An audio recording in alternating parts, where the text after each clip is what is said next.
Welcome to Creature Kind Live Prehistoric News. For those of you that don't know, my name is Ethan. Today we're going to be going over a new sea monster discovery as well as a large species of carnivorous theropod dinosaur, and as well what's going on with dolphins over in Europe as well as deer over in Central Asia. First, we're going to be going back in time from iflscience.com. First ever Lauriosaurus with preserved skin is one of the most complete sea monsters we've ever found.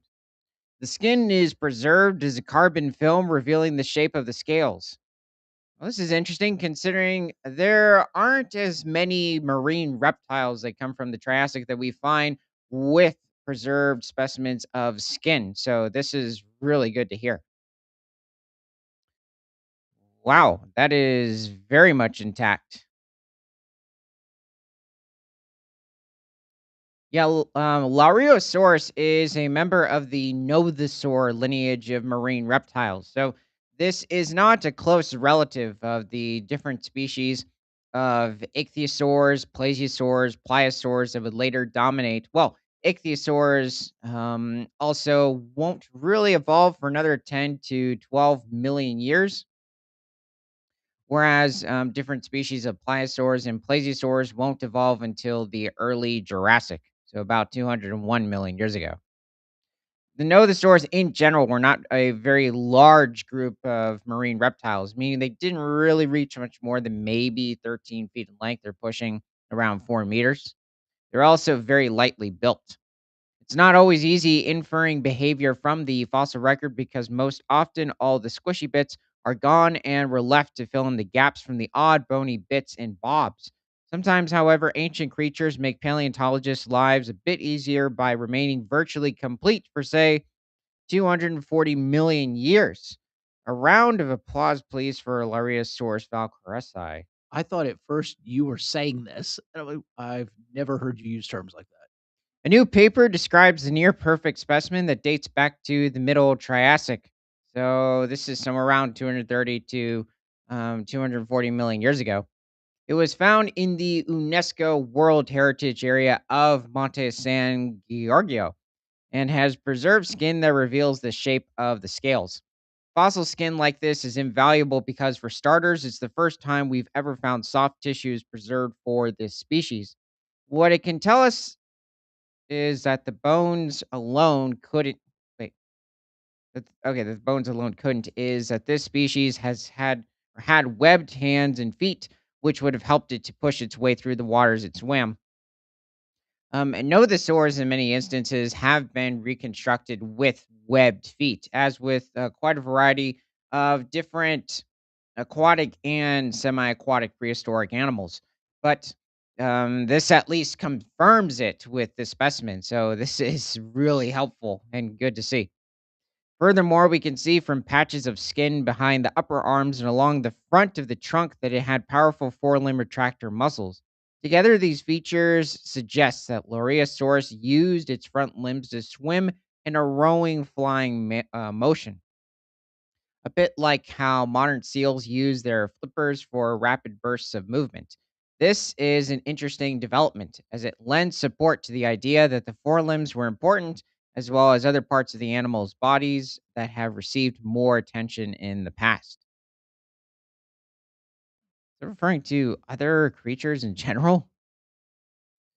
Um, Yeah, really, I don't exactly know about the whole locomotion when it comes to nothosaurs. It's different depending on the species or the group of marine reptiles. Plesiosaurs have different, long necked plesiosaurs have different varieties of locomotion compared to the short necked, robust pliosaurs. However, the nothosaurs are likely not preying on any other large marine reptiles, or at least their size, or anywhere close. Just likely feeding on different species of fish, and pterosaurs had not evolved yet, so likely they weren't snatching them from the skies.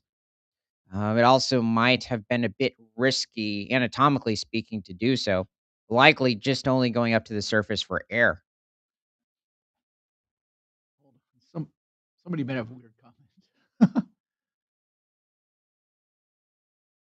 Somebody said, "How do you feel about Bigfoot?" Um, yeah, I'm not too into Bigfoot. I don't have any evidence to show that he doesn't exist, but, um, I don't know, Les Stroud's thing kind of made me just go into, full doubt. I do believe in Gigantopithecus. He's been extinct for hundreds of thousands of years now. The described skin okay, so back to, the article. The described skin outline of this specimen may provide an insight about the swimming style of Lariasaurus, wrote the study authors.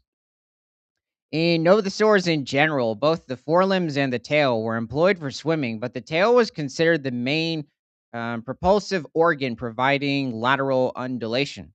I guess that makes sense considering many species of Novosaurs had decent sized tails compared to their body size, which would have helped, you would assume, would help in locomotion.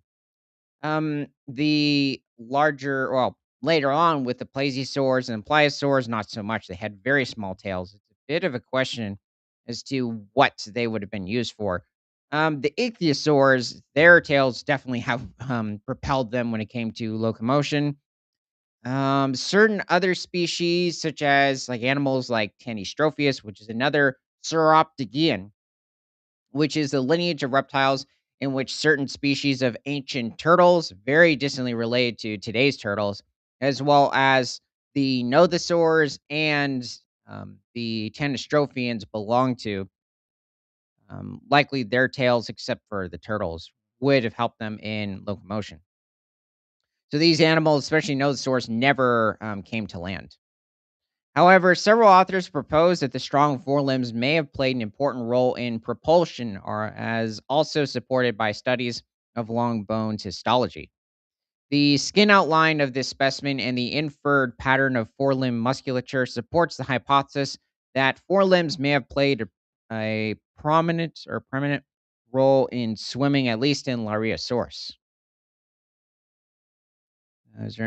So this could set Lariasaurus aside from other swimming prehistoric reptiles like Cerasiors.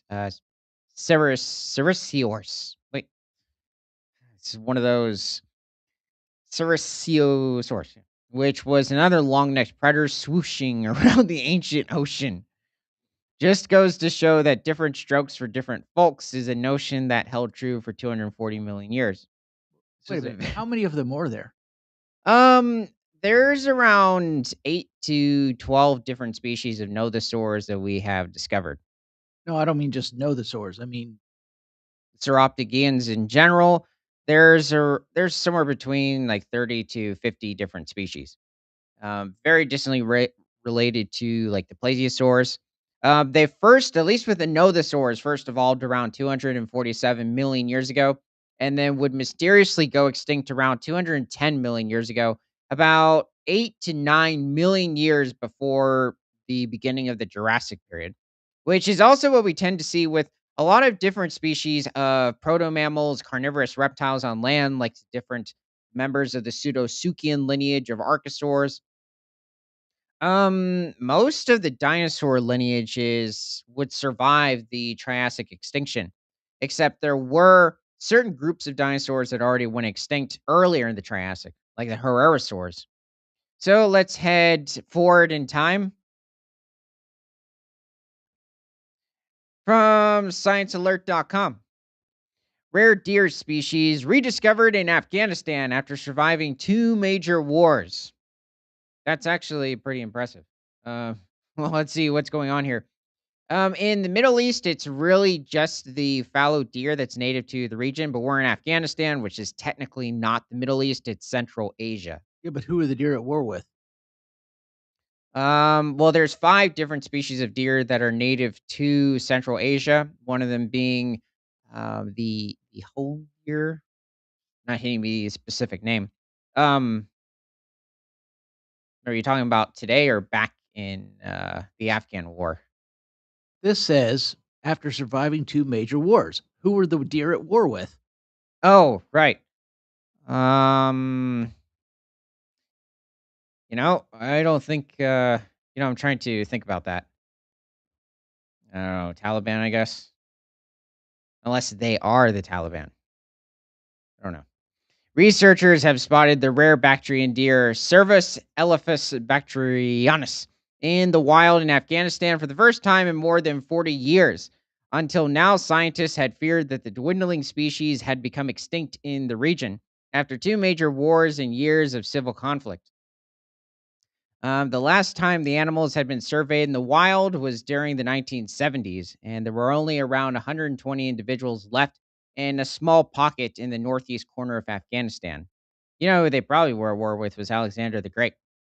I was He figuring just another animal group.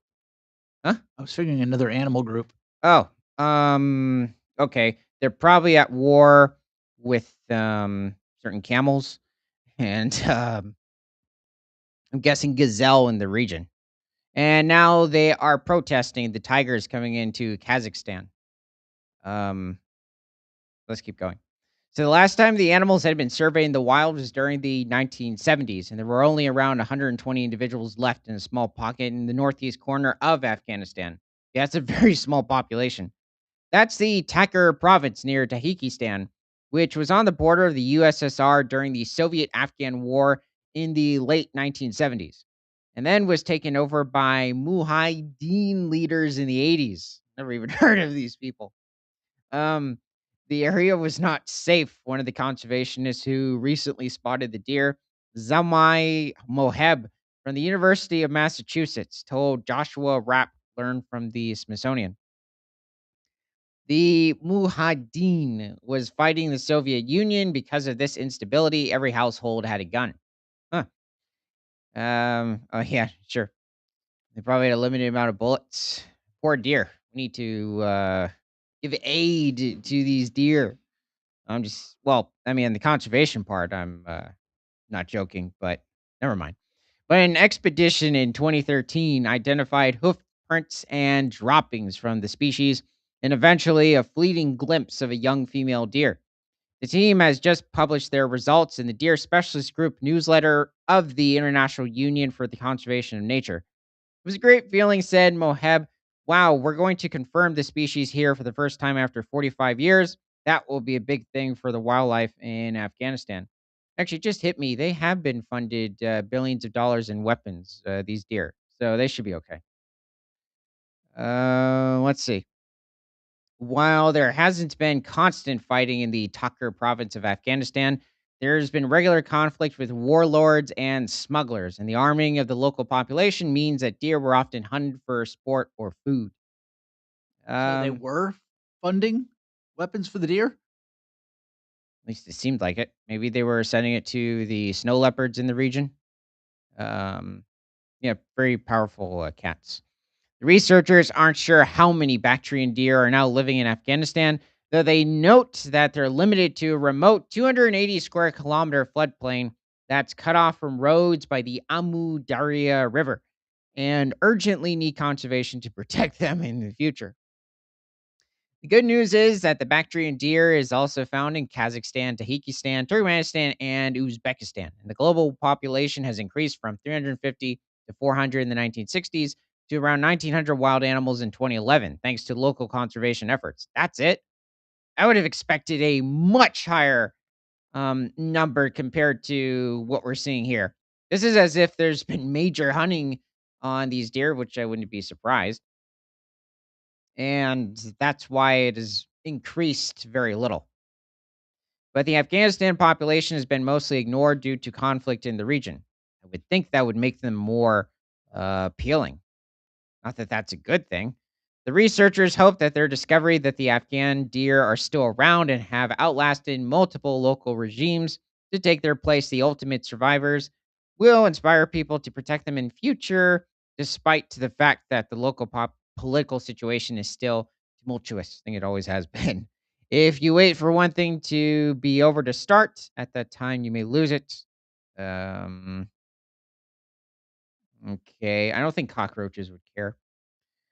I think that's it for here. Yeah, I need to check on what's going on with the deer in general with the other species in Central Asia. This is a bit confusing and not many deer. Anyway, let's head back in time. So, from Sci News, new giant carnivorous dinosaur unearthed in Argentina. Meraxes gigas, a huge meat eating dinosaur that lived in Argentina some 94 million years ago. Whoa. Had short arms like Tyrannosaurus rex. Well, that's kind of astonishing considering 94 million years ago is when the Carcharodontosaur, 95 million years ago is when the Carcharodontosaur lineage, which is what I'm guessing this animal is a part of, pretty much went extinct 94 million years ago means that this was a bit of an outsider. He does not have the small arms of T Rex. I wouldn't say they're necessarily large compared to his body size, but they're definitely um, dwarfing T Rexes. I wonder who's supposed to be in the background. I don't think those are Argentinosaurs because 94 million years ago, Argentinosaurs had disappeared from the landscape of Argentina, Chile, southern South America in general, probably different parts of Brazil. So this is quite interesting. Definitely a peculiar model. Oh yeah, it's somewhat recent. I mean, it's okay. It definitely has a different sort of a skull structure compared to carnivores like Mapusaurus and Giganotosaurus. Let's look into Mapusaurus or bring him up. So Mapusaurus.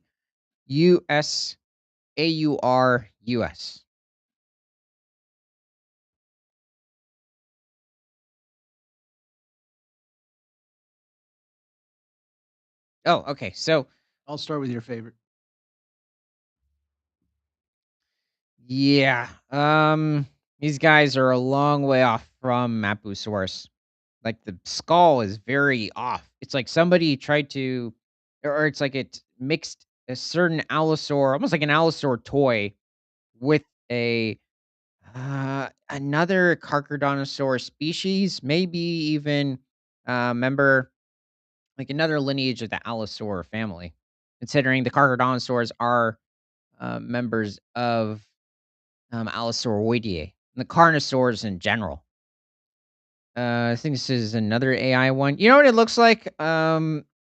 It's somewhat copied the models from the 2011 documentary Planet Dinosaur, which it's still a bit off. I'd say these look a little skinny. Despite these animals not necessarily having the stockiness of the larger tyrannosaurs, they weren't too far off. Here's an old one. Hmm.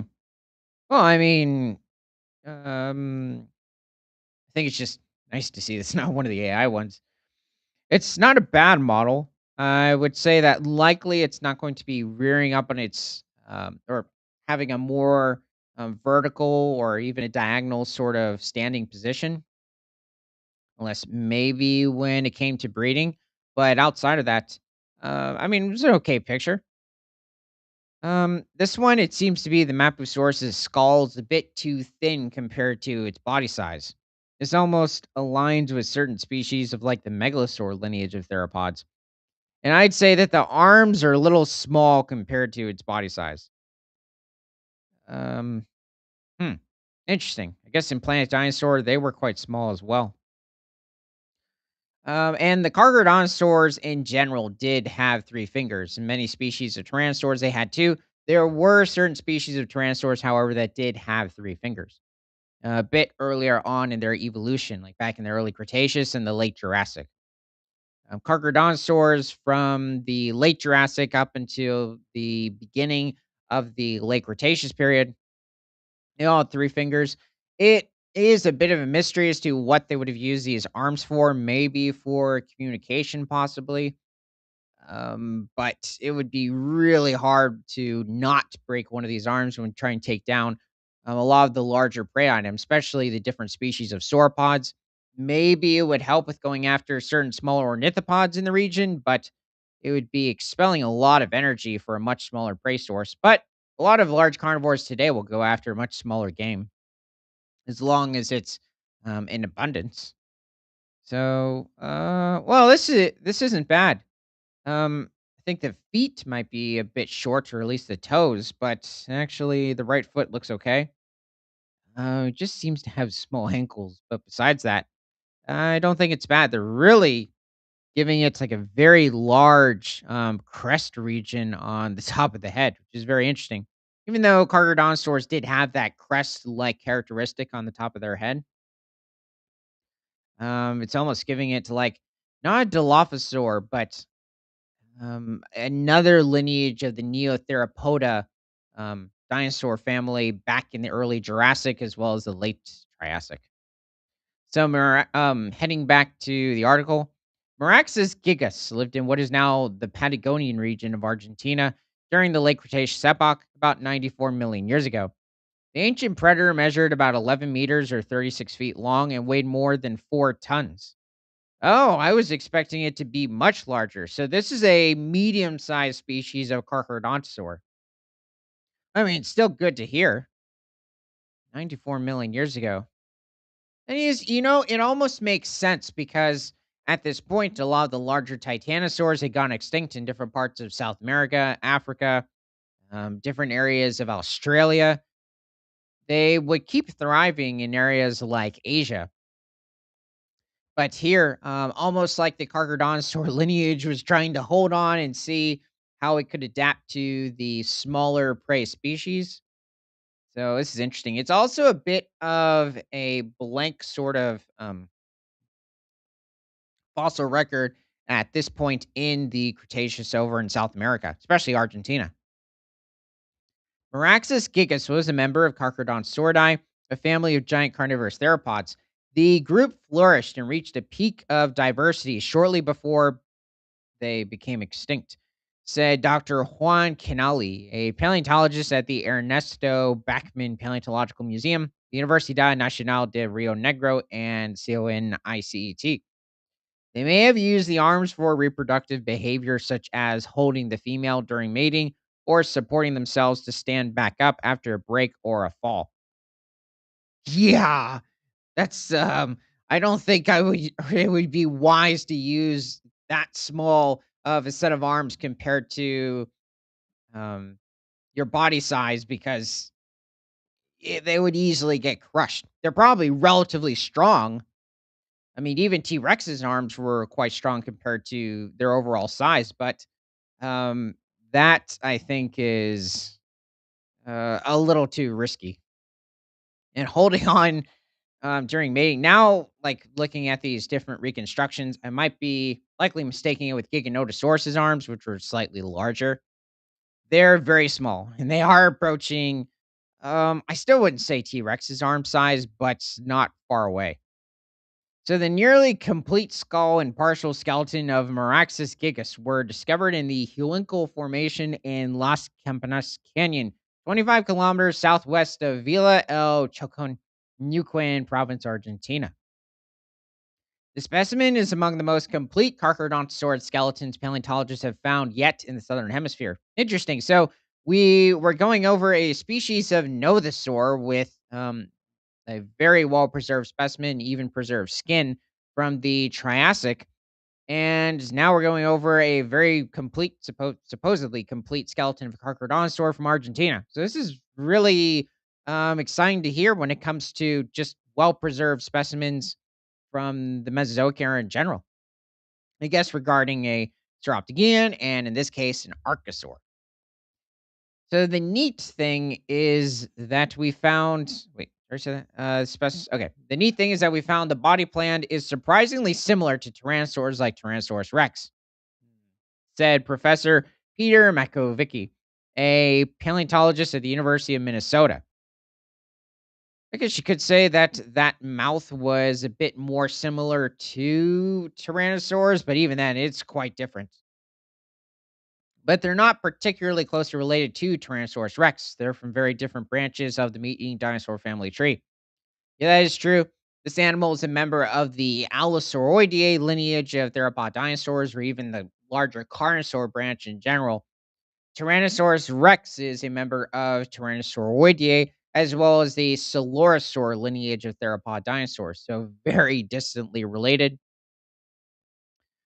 You could also say that the Carcharodontosaurs, the Allosaurs, are a bit more closely related to the Megalosaurs, even though Megalosaurs were not part of the Carnosaur lineage of theropods. as opposed to the Tyrannosaurs in the Coelurosaur lineage. So, having this new discovery allowed us to probe the question of why do these meat-eating dinosaurs get so big and have these dinky little arms? The discovery of this new Carcharodontosaur, the most complete up to now, gives us an outstanding opportunity to learn about their systematics, paleobiology, and true size like never before, said Dr. Sebastian Apistiguia, a paleontologist at the Maimonides University. Oh, well, that's definitely huh, another painting. Hey, it's one of those late Cretaceous mammals. I don't know what specific species. He could be an earlier relative of um, possibly cats or wolves of today. That's just a wild guess. And many He's got a mammals at this. freaky looking mouth. Are you talking about the him? Yeah. Well, that's what I like about a lot of different Mesozoic animals is that they have this distinct type of a more narrow but very serrated teeth jaw structure. I guess focusing on the jaw itself, just the more of a narrow jaw. Um, What was the other thing? I think the largest, species of mammals existed during the Cretaceous were somewhere around 30 to 35 pounds or a little over 15 kilograms. But I think this is a good nighttime reconstruction of a, Meraxis.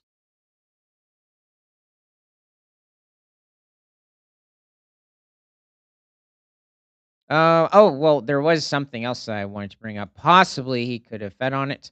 A large species of sauropod. So Diamantinosaurus. So Diamantinosaurus.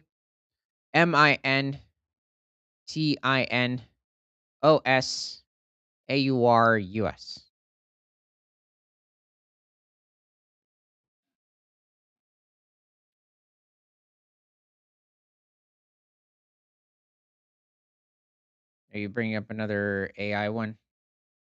Oh, At least not yet.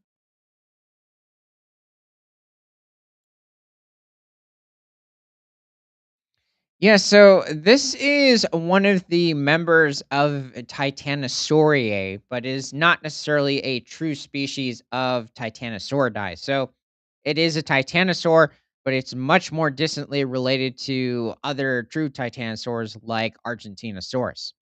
This is kind of blurry. They also oh, yeah, have a very, robust physique to themselves, or at least, it's one of those titanosaurs. It's almost like, I guess you could say an ankylosaur or even a nodosaur to an extent. Why do some show them with osteoderms and the others don't? Um, might be of a slightly more recent reconstruction. A lot of the, different depictions of Diamantinosaurus tend to give it a much more stocky sort of a representation. So I wonder if this is based on simply an older um, specimen of the Diamantinosaurus. So this animal could reach somewhere around 50 to 60 feet in length. They're pushing a little over 16 meters and probably weighed somewhere around 20 to 24 tons. So it was a medium sized species of sauropod, and it was likely feeding on over 2,000 pounds of food a day or pushing over um, 900 kilograms. Say cheese. Yeah, this is a very cheerful Diamantinosaurus.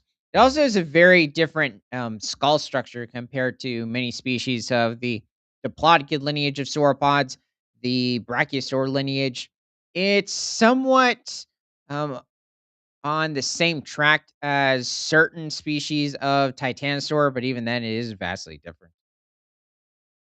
Oh, despite it having armored osteoderms like the different species of saltosaurs that would occur later into the Cretaceous, it's very distantly related to the saltosaurs in general, like Saltosaurus.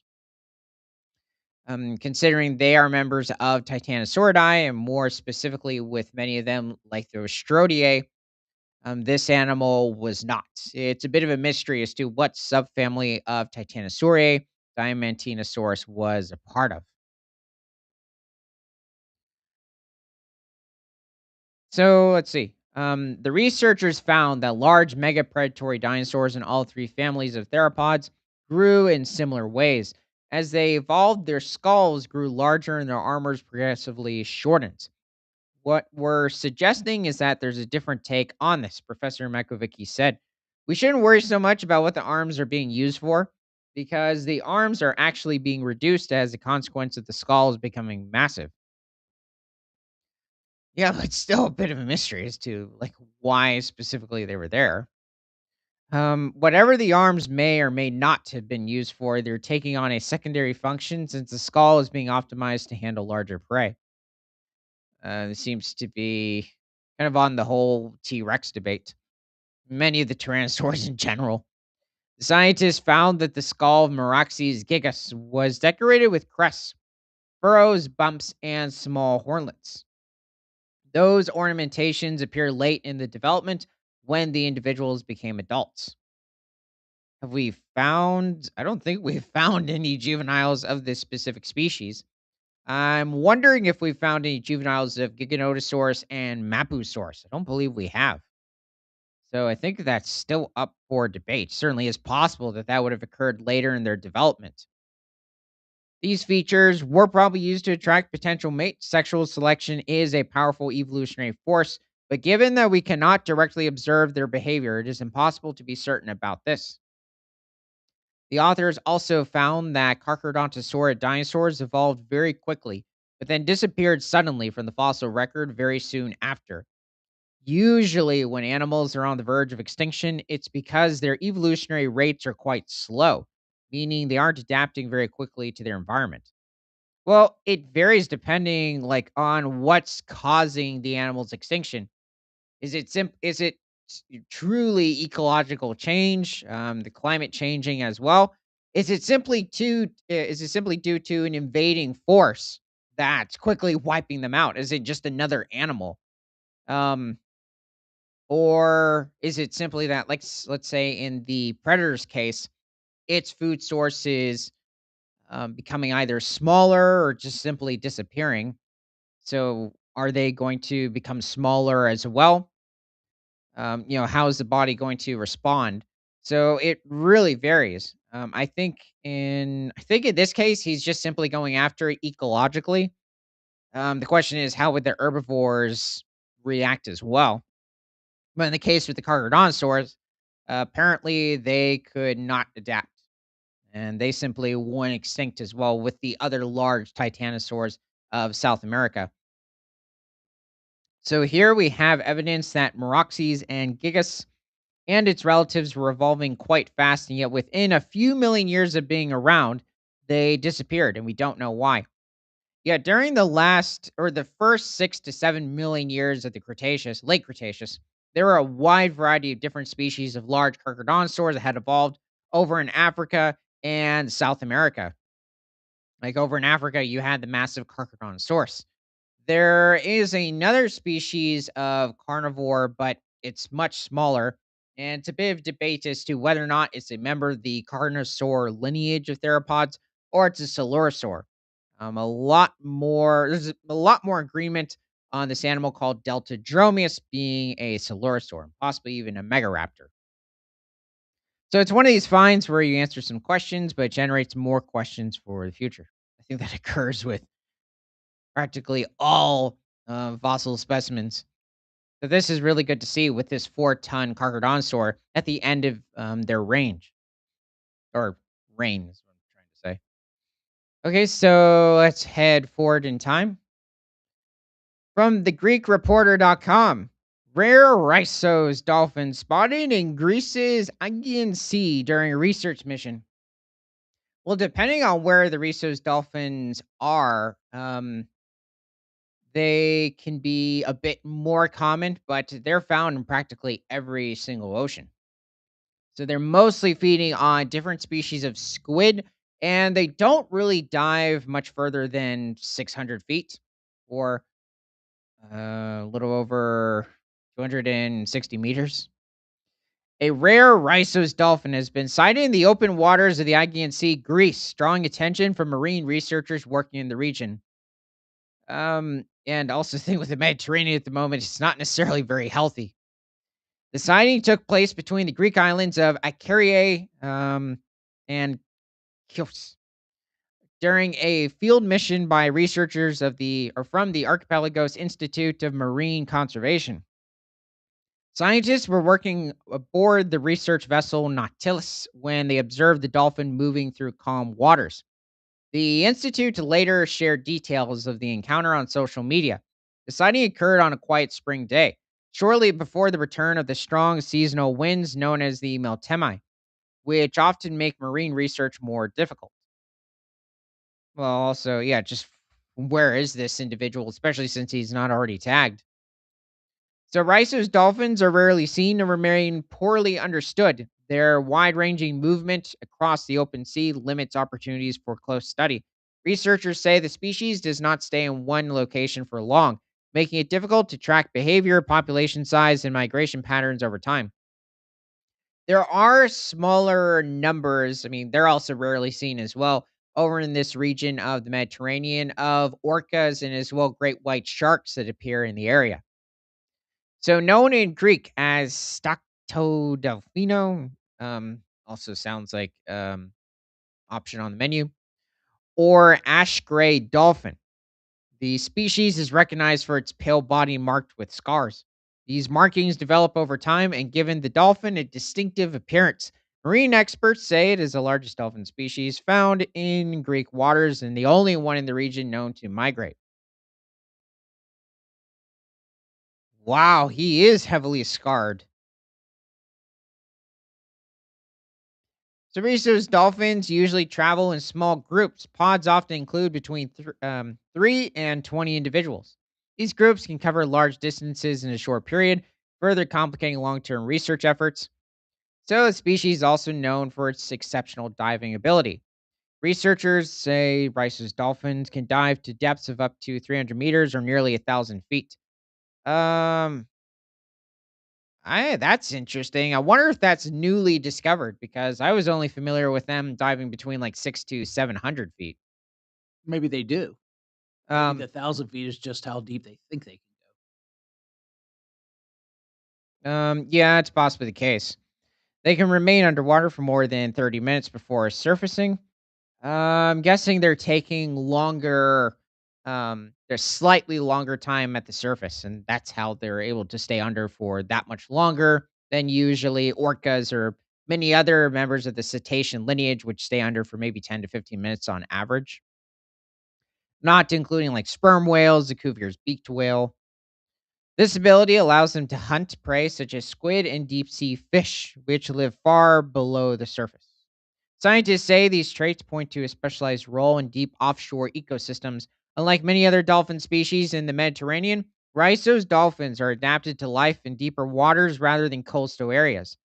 That's interesting, considering also what I've seen about Rhizo's dolphins is that they tend to stay on in or around coastal areas where it's not too deep. So that's interesting. I wonder if this is all new. Marine experts say sightings like this are important for research.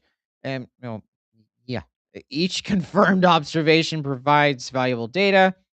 Okay, I think it's just being repetitive. Oh, that's it. Okay, well, it's good to see that there's a rhizo dolphin off the coast of Greece. I think it sounds like there's more to the population, but they have no idea in general how many there are. Also, because it's just extremely rare to see them, they also migrate, so it makes them a bit more complicated, or I'd say much more complicated to track, considering I don't think they are tracked off the coast of Greece at the moment. Um, Certain other dolphin species in the Mediterranean don't make the migrations like the Rhizo's dolphins. Okay, so thanks for joining. And from prehistoric to present, my name is Ethan. This is Creature Guy Live Daily News. We are streaming on both Rumble, YouTube, and Kick. And remember that nothing is better than all animals all the time.